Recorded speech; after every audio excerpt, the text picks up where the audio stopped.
On social media, the Olympic Games has posted a clip of their opening ceremony.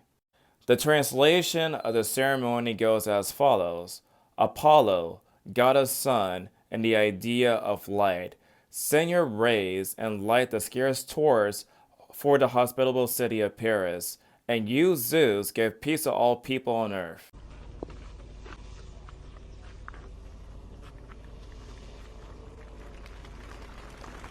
Preceding the torch lighting, the High Priestess will read a poem. Unfortunately, there were many Christians on social media that did not like that post. Jesus is God. Repent and follow Christ. Idolatry, evil. Christ is Lord. What in the name of Mother Mary is this? Leave it to feminism to revert back to toxic paganism and worship a serial rapist rather than to submit to a perfect father rule of Yahweh who sent his son Jesus as an atoning sacrifice for sin. What I find so interesting about this outrage is the fact that the idea, the whole entire concept of the Olympics comes directly from ancient Greece. The ancient Olympics and other athletic games. The ancient Olympic Games, held every 4 years at Olympia in honor of the god Zeus, were celebrated for over a millennia and serve as the inspiration for the modern competition. The ancient games featured many competitions that still takes place in the modern Olympics, such as foot races, jumping, wrestling, and boxing. Besides the whole entire notion of the Olympics, the ideas of democracy comes directly from the Greeks, the ideas of philosophy comes directly from them, the idea of logic also comes directly from them, and also the whole entire idea, the notion of the scientific method also comes directly from them. But there was this one comment on social media that caught my attention. This comment says right here, there is no God other than the Trinitarian God of the Bible. The Greek gods are myth, fantasy, delusion. I'm an atheist when it comes down to claims of supernatural deities or higher powers and supernatural beings. And so naturally, I was kind of curious to test the Christian in that comment section, what was like his measurements to actually make an argumentation against the notion of the Greek gods. On Twitter, I wrote down, what measurement are you using to determine that the Greek gods are fantasy? Were the Greek gods historical figures located in time and place? Credible eyewitnesses accounts of them? Did they communicate with followers who passed on their teaching? Did they perform miracles and gave prophecy and a historical narrative? When it comes down to eyewitness testimony and basically gods that were based upon historical figures, we do in fact have evidence of that. My primary source for that claim comes directly from Resurrection and Reception in Early Christianity by Richard C. Miller. This comes directly from Metamorphosis chapter 15, verse 746 to 51. Julius Caesar is a god in his own city. Him, illustrious in war and peace, not so much in his wars triumphantly achieved, his civic deeds accomplished, and his glory quickly won, changed to a new heavenly body, a flaming star, but still more his offspring deified him, for there is no work among all Caesar's achievements greater than this. Scarcely has he spoken when fostering Venus took her place, with the Senate house unseen of all, caught up in the passing of the soul of her Caesar from his body, and did not suffering to it vanish into the air, she bore towards the stars of heaven.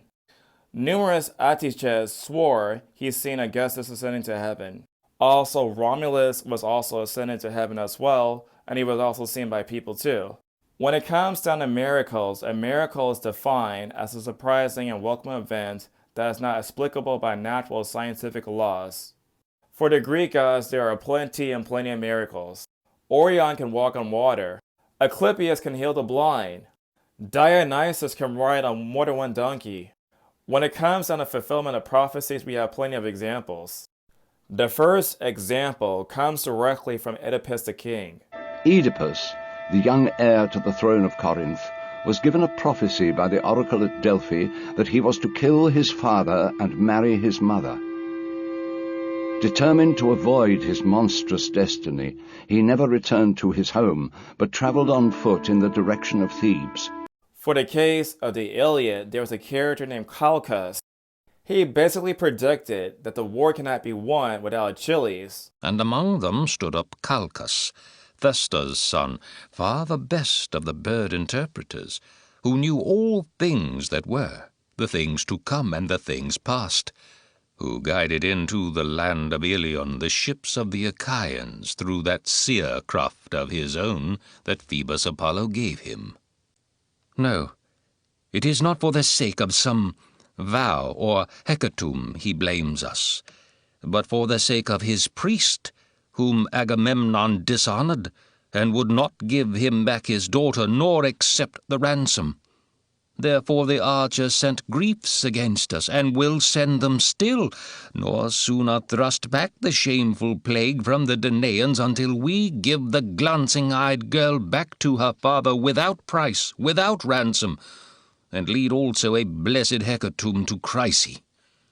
Thus we might propitiate and persuade him." He spoke thus, and sat down again. My final example of fulfilled prophecy comes directly from Hesiod's Theogony. After the wife of Cronos basically gave birth to children, Cronos actually ate the kids. It was prophesied that Zeus would actually defeat him, and sure enough, he actually defeated Cronos. But as each of these children came from the womb of its mother to her knees, great Cronos swallowed it down, with the intention that no other of the proud children of the line of Uranus should ever hold the king's position among the immortals.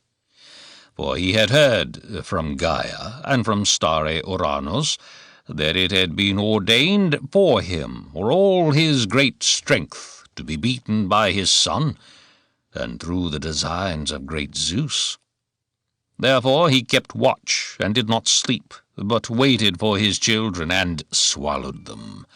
When it comes down to locations, many locations in the Odyssey and the Iliad are real. I suppose that my main point is basically this. All of the argumentations in favor of Christianity could be applicable for the Greek gods too.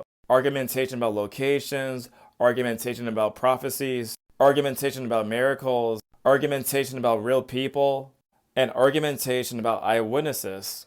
So when I see comments like this, it seems as though that there are some people that are using selective skepticism